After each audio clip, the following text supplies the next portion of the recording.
The collection is a little bit Mongolian inspired and very chic and elegant. So we're doing Grace Kelly kind of goes to Mongolia. We have fishtail braids in the back and shape of a Grace Kelly hairdo, but done with little flyaways, so they still have that rough outdoorsiness. The look today is gorgeous skin and ruddy cheeks, a little bit sunburnt. So it's all about the colour of the cheek. It's this beautiful 2 shades of red. It's kind of Mongolian running up a hill. So you get that gorgeous dewy skin, but with this burnt stripe across your nose and across your cheeks. So 2 MAC lipsticks, Ruby Woo and Lady Danger. So we're mixing them together. And just with a big MAC brush and just on the cheeks, and then a tiny little bit in the kind of Cupid's bow in the middle of the mouth. So it's all very, very, very soft, little bit of shine, MAC base shine on the eyes, a little bit of bushy, quite masculine eyebrows, but it's very sort of Nepalese kind of gorgeous girls running around in the countryside.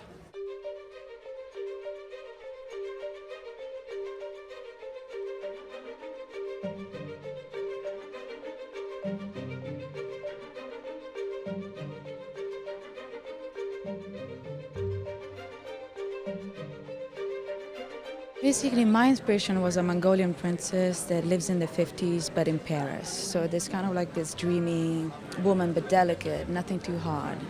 But there's a little bit of a punk twist or a rock twist.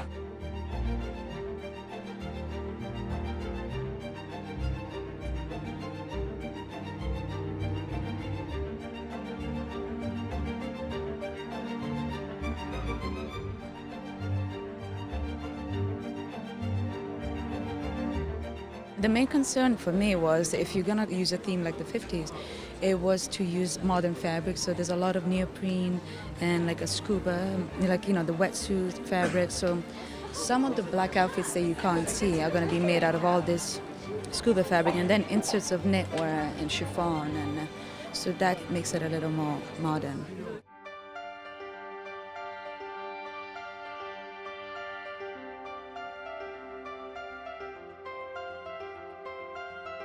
Some of the girls tried it on and they loved it because it's like, oh, it's like a girdle.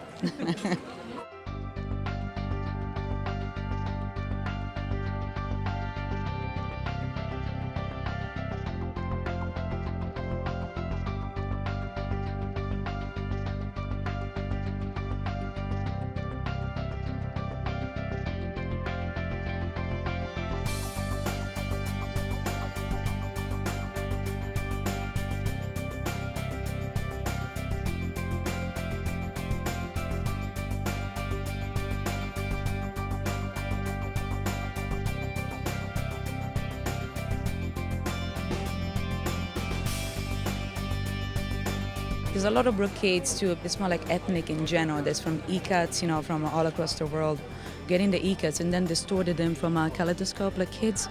So we have all these prints like twisted instead of having the usual ikat that you see.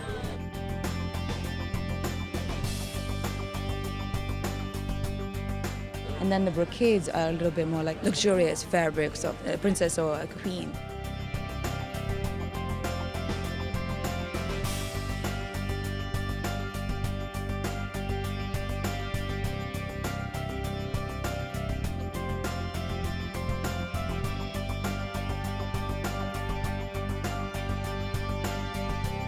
And there's a lot of little pop of colors. You know, there's a lot of black and white, but there's a lot of red, bright red.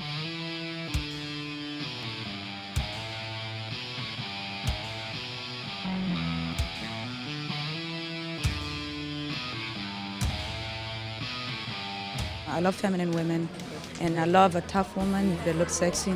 But there's nothing more important than for women today. I feel like sometimes we lose the femininity and the beauty. And I don't want the clothes to overpower the woman.